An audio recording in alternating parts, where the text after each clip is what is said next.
On today's Cemetery Journeys, we find ourselves in Lakeview Cemetery in Cleveland, Ohio, visiting the final resting place of Eliot Ness.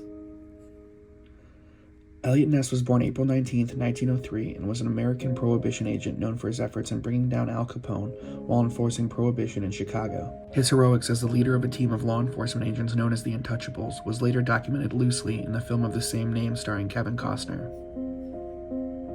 Born in the Roseland neighborhood of Chicago, Illinois, he was the youngest of 5 children. Later, he graduated in 1925 with a degree in political science and business administration, and began his career as an investigator for the Retail Credit Company of Atlanta, assigned to the Chicago territory, where he conducted background investigations for the purpose of credit information. Ness's brother-in-law, Alexander Jamie, an agent for the Bureau of Investigation, which later became the FBI in 1935, influenced Ness to enter law enforcement.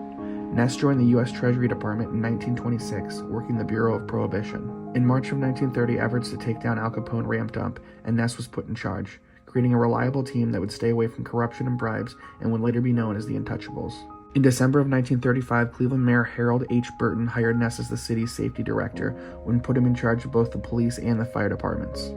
Ness spent much of his career in Cleveland targeting the mob and bringing down illegal gambling and racketeering rings. Ness was also the safety director at the time of the murders known as the Cleveland Torso murders, occurring in the Cleveland area from 1935 to 1938. Although he hadn't had his hands on much of the investigation regarding the murders, he did interrogate one of the prime suspects and was on scene at multiple locations where victims were found.